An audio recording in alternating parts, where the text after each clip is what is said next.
is your name? Tanya T. Where are you from? Do you mean where do I live now, or where did I grow up? I guess where you live now. I live in Berkeley, Michigan.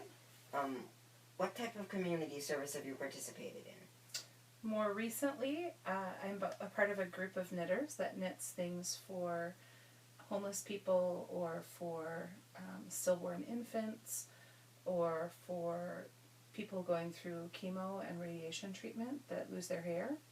But over the course of my life, I've worked at soup kitchens and I've volunteered at camps and participated in youth ministry activities. So volunteerism has been a part of my life for a long time.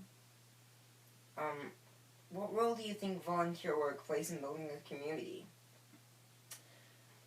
I think that volunteer work builds a community in two ways. One, it connects the person doing the volunteer work to a group of people that might be different than they are. So, for example, when I've knit for people who are homeless, I have a home of my own and have never considered myself homeless, and yet doing something for someone who's in that situation helps me feel connected to them and helps them feel as though maybe they're not alone, that there are people that care about them. And the same thing for cancer patients.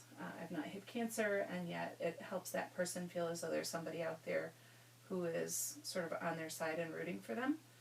But for the people who are doing the volunteer work, if it's something that you do with a group of people, that's something that I think draws the volunteers together as well. It's a common experience. It's a way that you've worked together.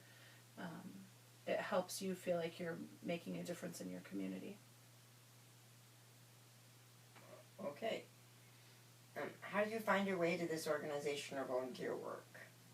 The knitting is part of a guild that I started. So, well, I guess you could consider the time that I've spent in leadership of the guild volunteer work.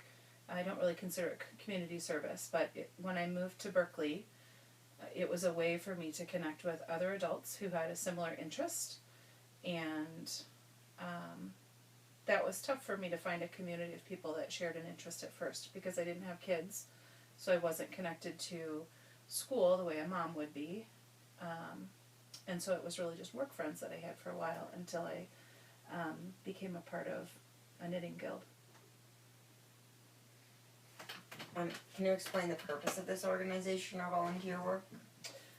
The guild itself is a social club for people who enjoy knitting. So we learn about things and we work together, but an important part of the guild is volunteer work. So for the last 8 years or so that we've had the guild, we've had a woman, her sole purpose in the guild is to coordinate our volunteer efforts. So people donate yarn to us or suggest charities to us, and she puts together kits of things for us to knit and puts together patterns for us to knit so that we're able to sort of double down our efforts. So if it were just me knitting a scarf for someone that was homeless, I might only knit one, but as a guild we've donated hundreds. We've made blankets for Project Night Night, which is for homeless kids. We've donated hundreds of caps to either homeless or chemo patients. So while it's not the sole purpose of the guild, it is a main or important part of the guild. Did that answer the question? I don't know if it did. Yes, that did. Okay. Can you tell me about the specifics of what you do during this volunteer work? You might want to get him down. He wanted his close up. Ask the question again. Can you tell me about the specifics of what you do during this volunteer work? The knitting volunteer work we do pretty much on our own. So if you can imagine a group of friends getting together and sitting and chatting and knitting together.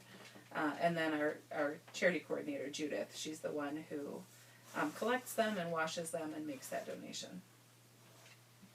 Okay. Why did you select this organization or type of volunteer work to participate in?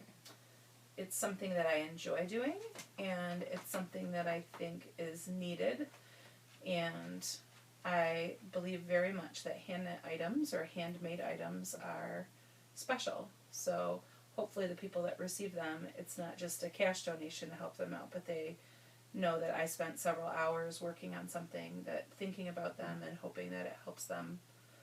So I believe that there's a lot of me that goes into the things that I make.